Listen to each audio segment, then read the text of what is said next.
I picked up a stray teddy dog, and from that moment, a streak of good luck began.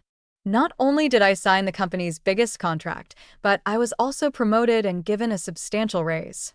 As if that wasn't enough, a wealthy, aristocratic woman chose me to be her daughter-in-law. She sent a car to pick me up, gifted me a house, and promised that once I gave birth, she would transfer all her assets to the child's name.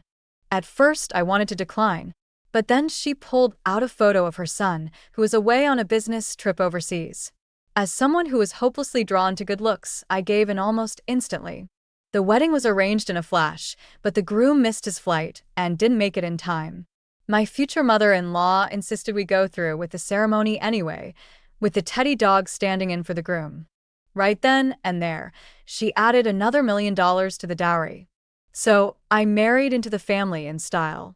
But just a few days later, I was pushed off a rooftop by my housemate.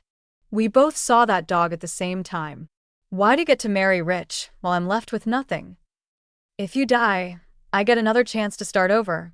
When I opened my eyes again, I was back at that moment, and this time, I gave her the opportunity to adopt the teddy. Poor little guy. Are you lost? Susan Moore, my housemate who had always been obsessively clean, picked up the filthy teddy who had wandered over to her feet. Before I could say a word, she blurted out, "Lena Quinn, I'm adopting this dog. You're not allowed to take it from me." The greed in her eyes said everything. This wasn't the same sequence of events as last time. I realized then she had been reborn too. At that moment, Susan looked at me smugly. "I just feel like this dog, and I have a connection. Like he's a lucky charm. Maybe he'll bring me good fortune." "I know you want him too, but you already have 2 dogs. There's no way you can handle a third, right?" I glanced at the teddy in her arms and replied calmly, "You're right. I probably can't take care of him. Go ahead, adopt him if you want." In my previous life, I had adopted him because he kept following us home. He was covered in grime, so I bathed him and gave him some dog food. After that, he stopped leaving. I never imagined that such a small act would change my life so drastically. Susan's excitement was impossible to miss when she heard my words. Then it settled. No take backs. Even if he helps me marry into, well, you're not allowed to get jealous. She stopped mid-sentence, probably worried I'd fight her over it. After I swore I wouldn't on my word, she happily hugged the dog and walked home. Just then, a voice echoed in my mind. "Congratulations. You have been given a chance to be reborn. As long as the key person at this point in time dies, you can return to the present and rewrite your ending." I quickly pulled out the key information. The moment of rebirth wasn't random. It always started from the time the opportunity appeared. And it only activated once the key person died. No wonder Susan had shouted, "As long as you die, things can start over again," when she pushed me from the rooftop. She must have been given this exact chance. But based on her behavior just now, she had no idea that I had been reborn as well. As I stepped into the house, Susan stopped me. "Lena, did you hear any strange noises just now?" She looked pale and anxious. I knew exactly what she meant, but I furrowed my brow and asked, "What kind of noise? Did someone break in?" "No, it was mechanical, something about rebirth and death." I gave her a deadpan stare. "Have you been reading too many fantasy novels? Rebirth? Seriously? That's not how the real world works. You should stop daydreaming." Susan studied my expression carefully. Seeing nothing suspicious, she finally let out a long sigh of relief. Susan walked toward her room in a happy mood while I watched her back and curled my lips. She probably didn't know that Teddy had a name. Teddy. Hopefully, she could handle adopting him. That night, just as I was about to go to bed, a sharp knock sounded on the door. "Lena, come help me wash this beast and make sure he's extra clean." For some reason, I instinctively resisted getting close to this dog. "I have to work late writing a report. I don't have time." I was about to close the door when she blocked it with her hand. "What kind of attitude is that? Talk to me properly. Don't be ungrateful. When I get rich, I might even let you be this dog's nanny." Right after she said that, Teddy ran out from the bathroom and hugged her smooth legs, rubbing against her. Annoying Susan, she immediately kicked him away. Teddy hit the corner of the wall and let out a whimper of pain. I frowned slightly but finally said coldly, "If you can't handle him, just take him to a pet store. They're more professional than I am." After the door closed, Susan was furious and cursed at me a few times. After that, she not only copied my style of dressing, but also brought her dog to work. At first, her co-workers praised her for being caring, but in less than a day, complaints poured in. Susan didn't bring a dog crate or a leash, so Teddy, who was in heat, pooped and peed everywhere and kept jumping on people's feet. "Susan, can you control your dog? Look at him wetting my pant leg. Oh no. He even rummaged through my trash can. Good grief. I just photocopied important papers, Susan." Despite everyone's complaints, Susan ignored them all. Today, an important client was scheduled to visit. The manager came in, saw the mess, and immediately got angry. "Susan, who allowed you to bring your pet to work? Do you know how important this client is? This affects our second half performance. Clean this up within 10 minutes, or take your dog and get out." Susan, however, remained calm and wasn't even afraid of the manager she used to fear. "I know who's coming. It's because I brought my dog. And I'm not afraid to tell you, without me, you wouldn't even have this order today. So don't yell at me, or I'll make sure you lose your manager position." Hearing this, everyone stared at Susan in disbelief and started mocking her. "She's crazy, right? Just a trainee, and she talks back to the manager like that. I think she's not in her right mind. She even said she's going to marry into a rich family soon. Let's not offend her. Delusional. Usually, ordering takeout has to be precise, and she's talking about marrying rich? She's living in a fantasy." Only I knew that what Susan said wasn't false. Because the important client arriving was Jessica Grant, the chairwoman of Grant Enterprises, the real owner of Teddy. Though the manager was angry, he had worked in the mall for years and was experienced enough to consider Susan's words. "You'd better be telling the truth, or else." He ordered the cleaning staff to organize the office. Jessica Grant arrived with a group of people, and Teddy quickly ran to her feet, biting her pant leg and barking. Jessica's expression suddenly changed, frightening everyone present. The manager hurried out to apologize. "David, I'm sorry. I'll handle it right away." "Susan, don't yet." Before he could finish, he saw Jessica pick up Teddy and scrutinize him closely before asking Susan, "Is this your dog?" Susan stepped forward and answered timidly, "I'm sorry." Usually he's very good, but he's also a bit pitiful. If I hadn't found him, he probably would have starved to death. "Please don't hurt him, okay?" Jessica looked her over carefully for a few moments before speaking again. "How could I hurt him? Actually, I want to thank you for adopting him. He's my lost puppy." "You're very kind. What do you want in return? I can make it happen." Watching the scene from a distance, I couldn't help but wonder if it was an illusion. Jessica's eyes didn't look grateful or appreciative.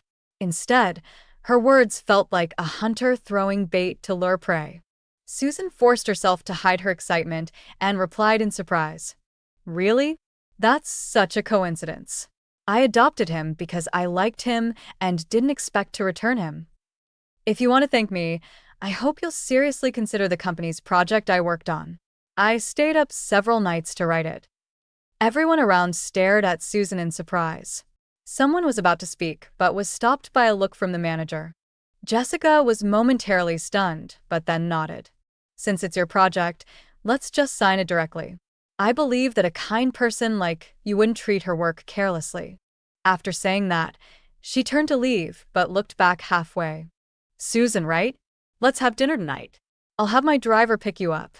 Susan's face lit up with excitement.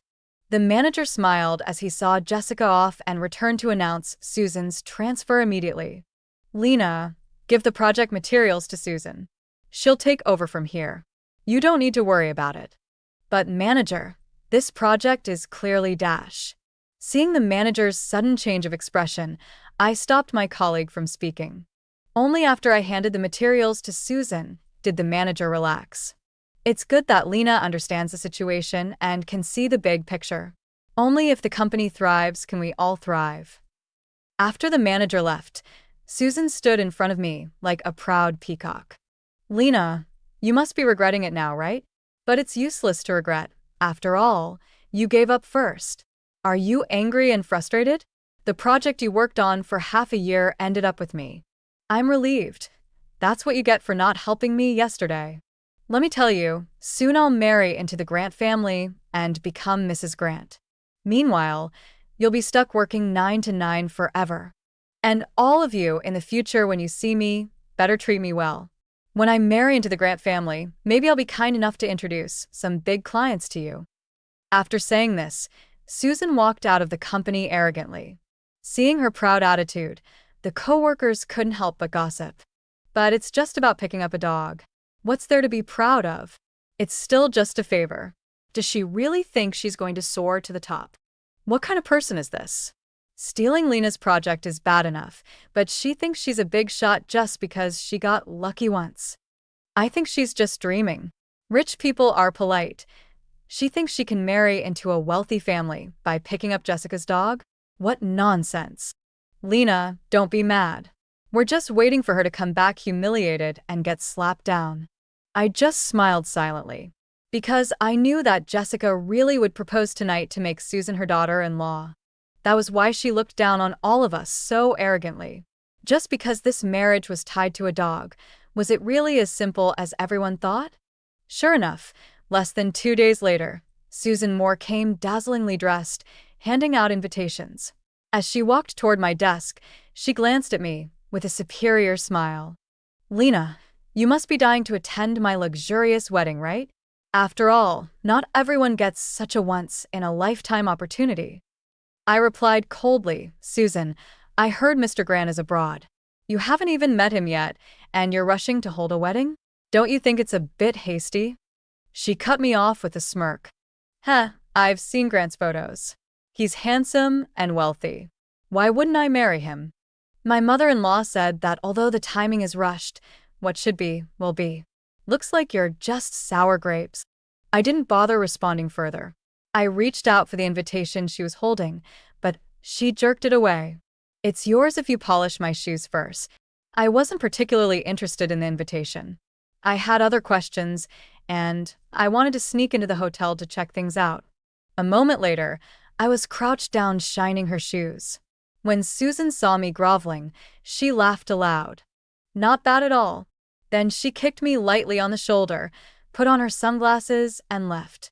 The wedding day arrived, and the scene was set just as I remembered from my past life.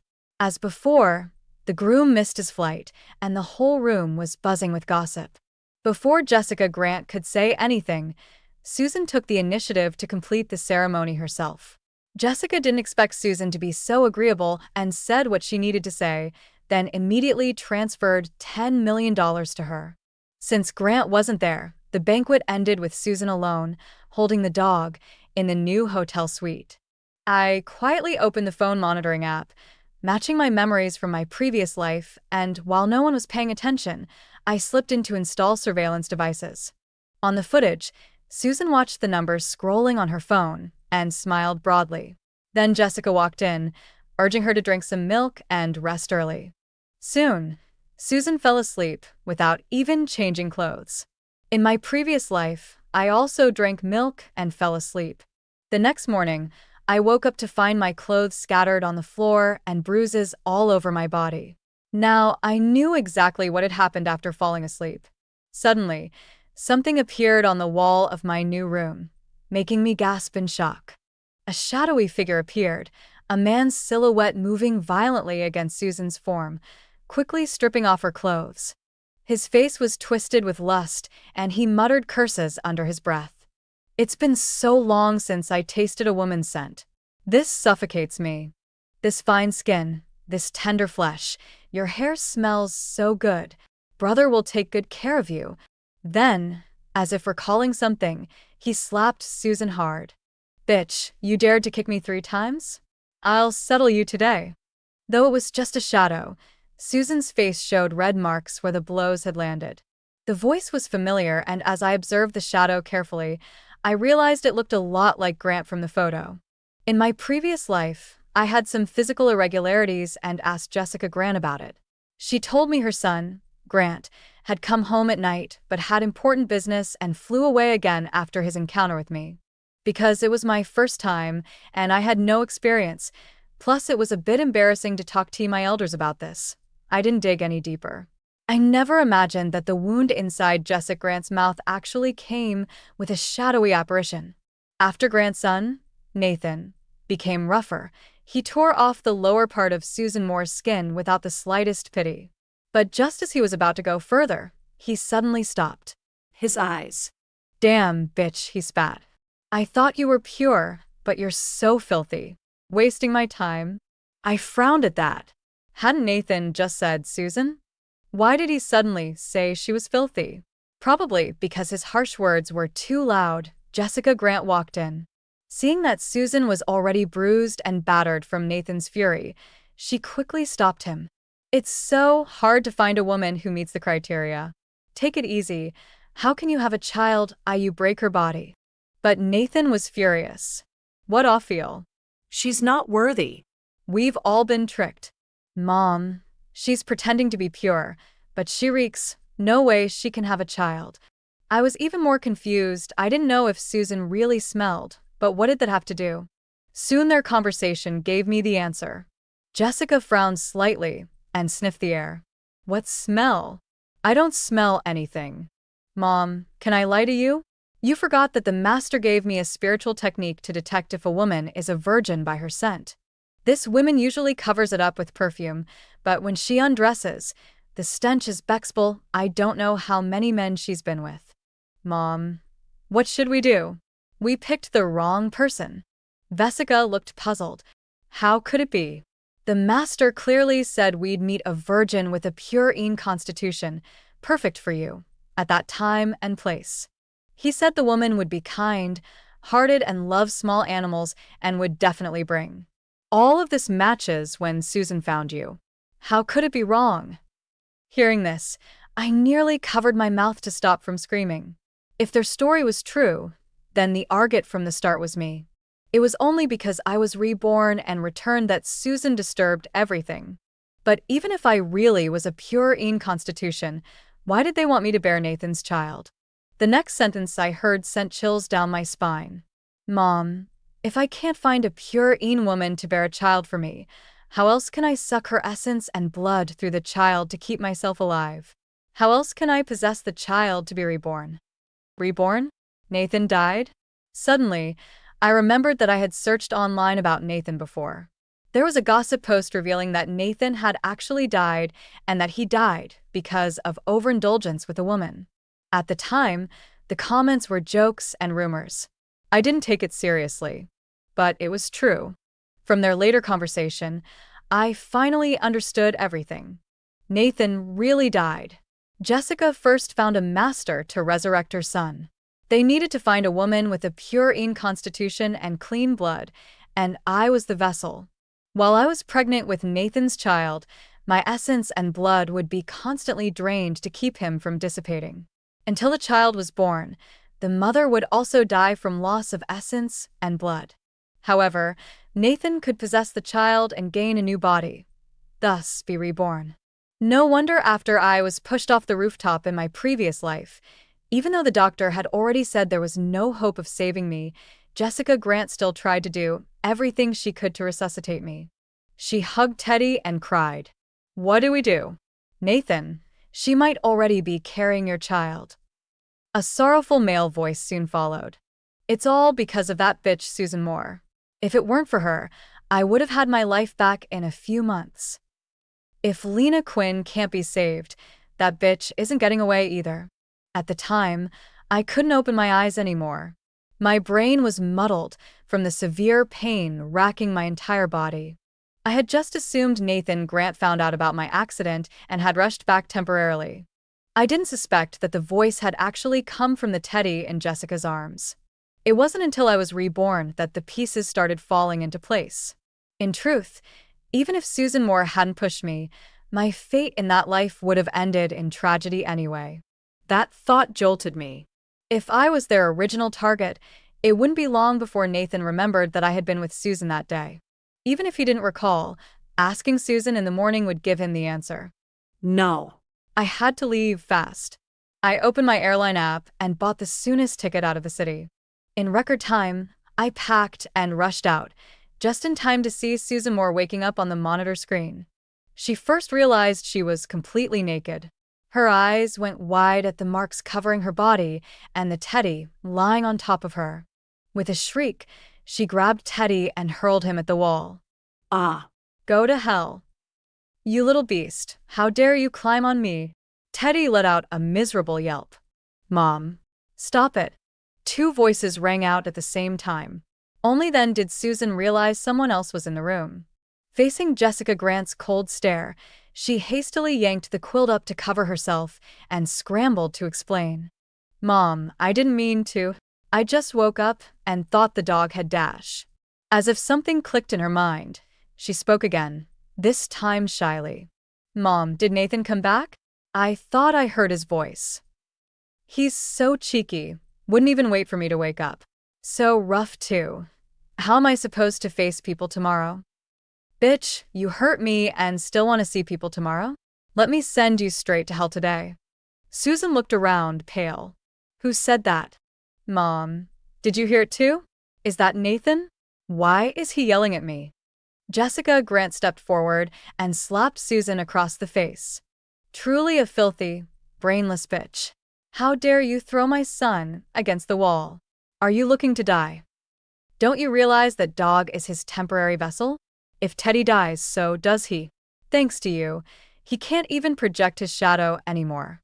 And you dared call my son a little beast? You're dead meat. She grabbed Susan's hair and slammed her head into the bed frame.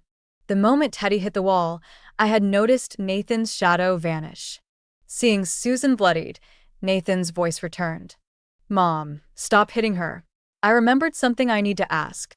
My heart raced, and I told the driver to hurry. Susan, stunned from the beating, only came to after a long pause. Horrified, she gasped. That animal, the dog, is really your son, Nathan Grant. It made sense that Susan was so shocked. In my past life, Jessica had also told me she treated Teddy like her own child. Plenty of people today consider their pets family. Back then, I dismissed it as affection, never imagining it was meant literally. You guys actually made me marry a dog, and Susan Moore hadn't even finished speaking before Jessica Grant dragged her down by her hair. Shut up. What dog isn't a dog? Jessica snapped fiercely. When someone is pregnant with my son's flesh and blood, letting him suck the essence and blood, giving birth to a child and then possessing it, he will naturally live again as a human being. Susan trembled all over hearing this. What do you mean? Suck essence and blood? What are you trying to do to me? Jessica sneered cruelly. You? Not worthy yet. You're just a lousy woman like you, who slept with who knows how many men, and you still dare to lie to me about being a virgin. If it weren't for you suddenly showing up and ruining our plans, causing us to pick the wrong person, the fetus would have already formed. I'd love to beat you to death right now. The more Jessica spoke, the angrier she got, and she kicked Susan again. Susan instantly spat out a mouthful of bloody foam. At the mention of the wrong person, Susan immediately understood something.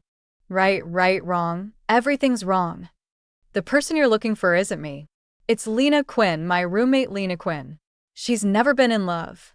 She's definitely the one you want.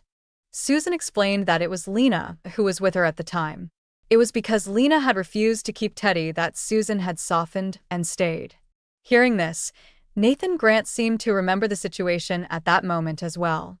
Mom, there were indeed two women back then. She should be telling the truth. Sensing the situation was turning, Susan quickly tried to save herself. I didn't mean to cause trouble. Don't kill me. I can help you find her really. Please, just let me go. I quickly cut off the video and erased all of Susan's contact info from my phone, then urged the driver. Master, please drive faster. I'm in a hurry. No can do. There's a traffic jam up ahead. Can't you see? We haven't moved in 10 minutes. Because I'd been too focused watching the video with my headphones on, I hadn't even noticed the traffic. Looking up, I saw the long lines of cars blocking the road. No wonder I hadn't reached the airport yet. Meanwhile, Jessica realized Susan couldn't be reached by phone, and she had already sent someone to search my rented room. Luckily, I had left first, though panic still gnawed at me. But I comforted myself. They shouldn't know I had seen everything yet, so they wouldn't think I was trying to run away. While thinking this, I suddenly heard Jessica's furious shout. No one? Where could she have gone in the middle of the night? Find her. Search the whole city. Luckily, just as I thought, the traffic started moving slowly again, and I was about to relax. Then Susan's words made my heart tighten. She should be on the highway to the airport. Looks like she's running. I only saw Susan pick up her phone and hand it to Jessica. I didn't know what was on it, but Jessica's expression darkened. Why would she run? It doesn't make sense. She shouldn't even know. Jessica then searched the room thoroughly and quickly found something unusual. Her eyes locked onto me from across the room, and the corners of her mouth curled into a strange smile. Trying to run? Not that easy. I hurriedly cut off the video. My heart was pounding fast, my palms soaked with sweat. How did Susan know where I was? Could she have planted a tracker on me? But I was carrying so many things. Where could she have hidden it? I couldn't possibly be running naked. Time was running out. It was too late to think carefully. No matter what, the airport was definitely out of bounds now. With Nathan's methods, I guessed I would be stopped before I even reached the airport. Even if I called the police, it seemed like there was no solid evidence. This kind of thing was so strange and hard to explain, the police wouldn't necessarily take it seriously. Then where could I go now? Soon, I thought of someone and immediately told the driver to turn around. When I arrived at Liam Carter's house, he was already preparing to go to bed. Seeing me suddenly appear, he looked a little surprised. Lena, why are you here at this hour? Why do you look so pale? Are you feeling unwell? Come on, I'll take you to the hospital. I didn't answer him and just kissed him. Liam froze at first, then kissed me back fiercely. When someone knocked at the door, Liam got up and went to open it. Who are you looking for? Jessica Grant had indeed found her way here, with Susan Moore behind her. I stepped out from behind Liam, surprised. Jessica, why are you here? Seeing me disheveled, Liam quickly took a jacket from the entrance hall and put it on me. But Jessica still noticed the red marks on my neck and looked furious. What have you done? In my own boyfriend's house at night. What else could I be doing? Jessica, are you seriously asking? Susan, who hadn't spoken, immediately retorted. She's lying. She doesn't even have a boyfriend. This man must be someone she found to pretend. Seeing Jessica's attitude, Liam frowned slightly and said, Madam, I don't think you need to involve yourself in such private matters, do you? How could I not? She is my son's chosen one. How dare she do such a thing without our permission? Jessica snapped. Susan quickly chimed in to back her up. Yes, she was the one originally supposed to marry Nathan. At that moment, Liam noticed the cold sweat on my palms and his expression turned serious. I don't know when my girlfriend became someone else's woman, but be careful. I'll sue you both for slander. Please leave immediately. Don't cause trouble here, or don't blame me for being impolite. Susan whispered something in Jessica's ear, clearly relying on her family's power. She showed no fear at all. Do you know who I am? Just some small town cop? Think you can stop me? Men, hold this man down. As for Lena, what you said means nothing. Let my son smell her and see if she's lost her virginity. At those words, my heart shook. Susan looked at me with a twisted smile, as if to say, Lena, you can't get away now. A few bodyguards stepped forward quickly, but they underestimated Liam's ability. In just 2 seconds, several were knocked to the ground.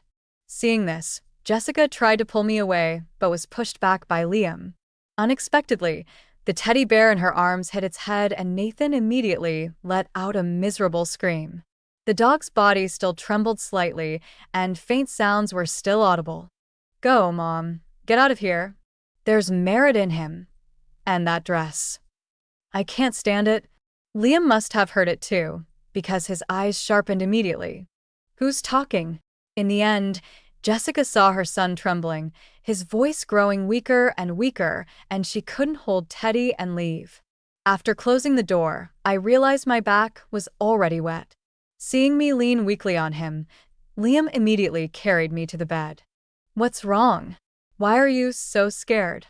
Did Nathan's son bully you just?" Thinking about it for a while, I still decided not to tell him the full truth.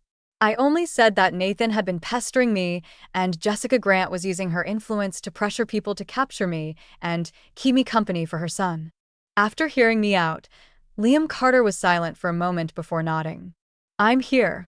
Don't be afraid. Take a bath first, get some good rest. I'll sleep in the living room tonight."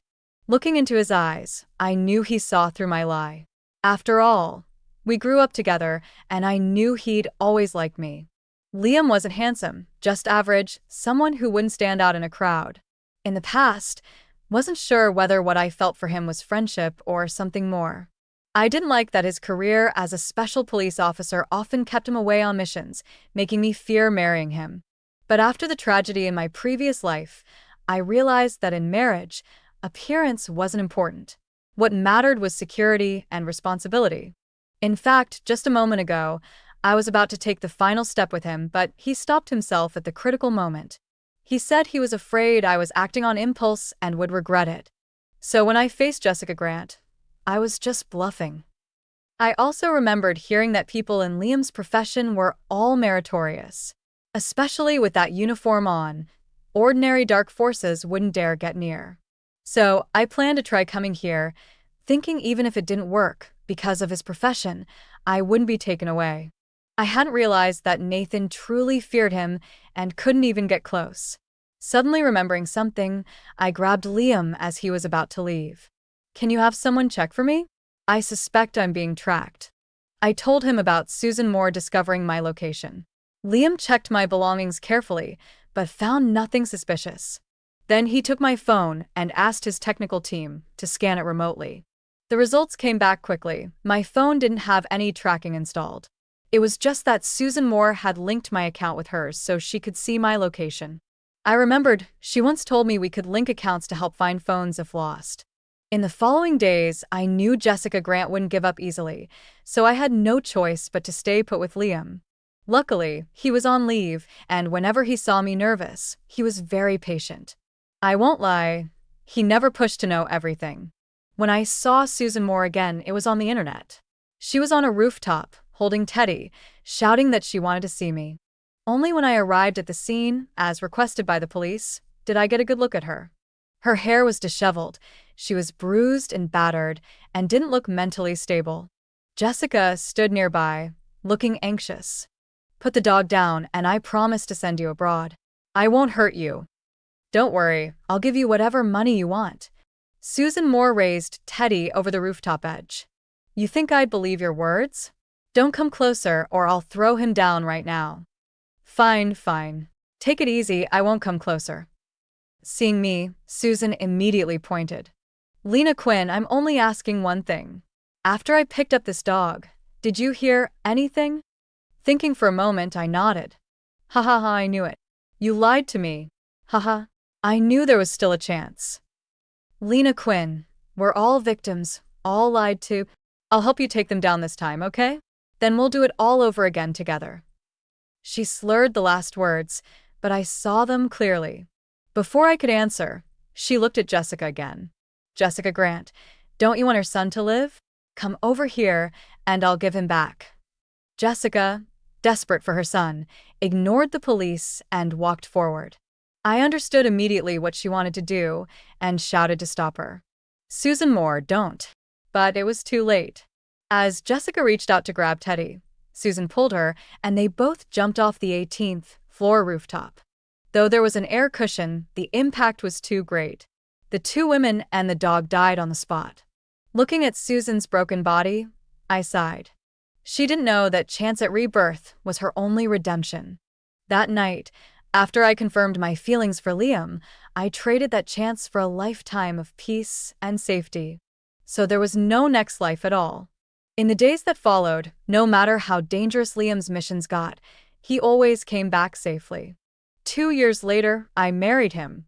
On our wedding night, Liam wrapped his arms around me. "Wife, will you regret this?"